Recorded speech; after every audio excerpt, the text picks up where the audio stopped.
నమస్తే అండి, welcome to వివాహ భోజనం ఇన్ యూకే. ఈరోజు మన ఛానల్లో స్పెషల్ ఫ్రోజన్ చిక్కుడుగాయతో టమాటో చిక్కుడుగాయ కర్రీ. యూకేలో చాలా వరకు ఇండియన్ గ్రోసరీ స్టోర్స్ చాలా దూరంగా ఉంటాయి. అలాంటప్పుడు మనకు కర్రీస్కి సడన్గా కావాలనుకుంటే ఇలా ఫ్రోజన్ వెజిటేబుల్స్ ప్రిఫర్ చేస్తూ ఉంటాము. ఇప్పుడు ఆ గడ్డ కట్టిన కూరగాయలతోటి మనం ఎలా కుకింగ్ చేసుకోవాలో చూద్దాము. మన ఛానల్ని కొత్తగా చూస్తున్నట్లయితే ప్లీజ్ సబ్స్క్రైబ్ టు వివాహ భోజనం ఇన్ యూకే. ఇండియాలో ఉన్నప్పుడైతే ఇలా చెట్టు నుంచి చిక్కుడుకాయలు తెంపుకొని అలా కర్రీ చేసుకునే వాళ్ళము. ఇప్పుడు చూడండి, ఫ్రీజర్లో పెట్టిన వాటితో వండుకోవాల్సి వస్తుంది. దీన్నే ఏ ఎండకు ఆ గొడుగు అంటారేమో, ఎక్కడ పరిస్థితులకు తగినట్టుగా అక్కడ ఉండాలి కదా. ఈ కర్రీ కోసం నేను ఒక పెద్ద సైజు ఆనియన్ని ఇలా చిన్నగా కట్ చేసుకున్నాను. అలాగే 4 పచ్చిమిరపకాయలు, 3 టమాటోలు చిన్నగా కట్ చేసుకొని పెట్టుకోవాలి. ఇవి నేను చూపిస్తున్నాను కదా, ఇది ఫ్రోజన్ వెజిటేబుల్లో చిక్కుడుకాయ. కవర్ మీద కనిపించే గింజలు అయితే ఉండవండి, తొక్క ఎక్కువగా గింజలు తక్కువగా ఉంటాయి. వెయిట్ వచ్చేసి 300 గ్రామ్స్ ఉంది కదా. ఇందులో ఉన్న చిక్కుడుకాయ మనకు తుంచి ఉంటుంది, మనం ఏం తుంచుకోవాల్సిన పని ఉండదు. ఒకసారి ఓపెన్ చేసి చూపిస్తాను చూడండి. కానీ వాళ్ళు తుంచేటప్పుడు ఈ సైడ్కి ఉండే నార అది తీయరు. దీంట్లోని ఫుల్గా ఐస్ ప్యాక్ వేసుకున్నట్లుంది కదా. ఇప్పుడు దీన్ని మనం మైక్రోవేవ్లో ఒక 1 మినిట్ ఉంచితే మనకి నార్మల్ స్టేజ్కి వచ్చేస్తుంది. చూసారా, ప్యాకెట్ పైన ఫోటోలో కనిపించినన్ని గింజలు ఇక్కడ కనిపిస్తలేవు. నేను ఒక 1 మినిట్ మైక్రోవేవ్ చేసి తీసుకొస్తాను. తర్వాత చూడండి దీని రంగు, రుచి, చిక్కదనం ఎలా ఉందనేది. ఇదిగో ఇలా అయిపోతుంది. చూసారా, నార్మల్ స్టేజ్కి వచ్చేసింది చిక్కుడుకాయ. కానీ కొంచెం కలర్ డిఫరెన్స్ తెలుస్తుంది కదా.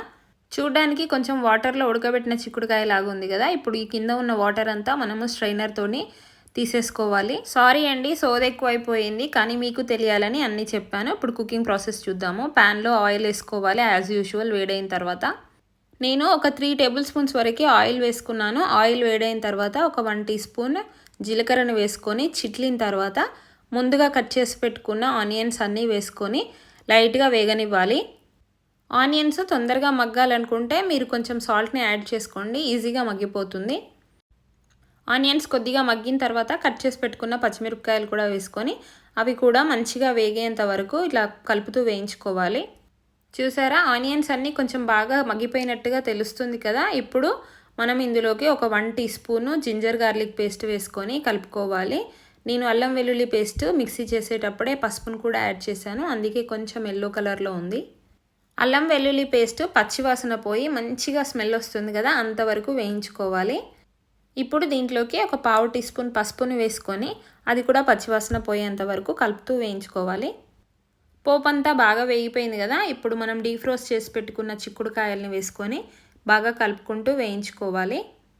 ఆయిల్లో బాగా వేగినప్పుడే మనకు చిక్కుడుకాయ కర్రీ కొంచెం బెటర్ టేస్ట్ వస్తుంది. ఎందుకంటే ఫ్రోజన్ కదా, మనకు ఫ్రెష్ చిక్కుడుకాయలాగా తొందరగా ఉడికిపోదు, కొంచెం టైం తీసుకుంటుంది ఇది ఉడకడానికి. టేస్ట్లో మాత్రం మనకి ఎట్లాంటి డిఫరెన్స్ తెలియదు, బాగుంటుంది కర్రీ. కానీ ఇలా ఆయిల్లో ఫ్రై చేయడానికి ఫైనల్గా మనకు ఉడకడానికి కొంచెం ఎక్కువ టైం తీసుకుంటుంది.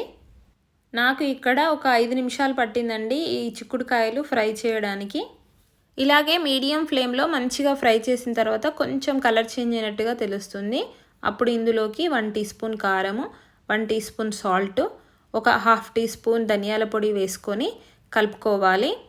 ఉప్పు కారాలు వేసిన తర్వాత మంటని లో టు మీడియం ఫ్లేమ్లో పెట్టుకొని ఇలా కలుపుకుంటూ అంతా చిక్కుడుకాయకు పట్టేలాగా కలుపుకోవాలి. కొంచెం ఫ్రై అయింది కదా, ఇప్పుడు మూత పెట్టుకొని ఒక 2 నిమిషాలు అలా వదిలేయండి.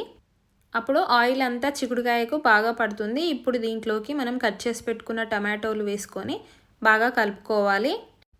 ఫ్రోజన్ వెజిటేబుల్స్ ఏవి వండినా సరే మనం ఫస్ట్ ఆయిల్లో బాగా ఫ్రై చేస్తేనే అది మనకు టేస్టీగా ఉంటుంది, లేదంటే కొంచెం గట్టిగా రబ్బరీలాగా అనిపిస్తుంది. ఈ టమాటోలు కూడా బాగా కలుపుకున్న తర్వాత మళ్ళీ మూత పెట్టుకొని ఒక 2-3 నిమిషాలు ఉడకనిస్తే టమాటోలు అన్నీ బాగా సాఫ్ట్ అయిపోతాయి. ఇప్పుడు టమాటోస్ అన్నీ మ్యాష్ అయ్యేటట్లుగా బాగా కలుపుకోవాలి, మనకు టేస్ట్ ఎన్హాన్స్ అవుతుంది ఇలా చేయడం వల్ల. ఇప్పుడు దీంట్లోకి ఒక గ్లాస్ వాటర్ యాడ్ చేశాను నేను, 1/2 లీటర్ గ్లాస్ తోటి.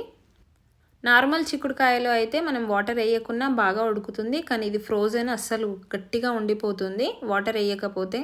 ఇలా వాటర్ వేసుకున్న తర్వాత ఒకసారి బాగా కలుపుకొని మూత పెట్టుకొని ఒక 5-6 నిమిషాలు బాగా ఉడకనివ్వాలి.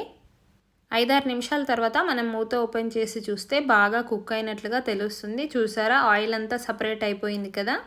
ఇప్పుడు బాగా కలుపుకోవాలి.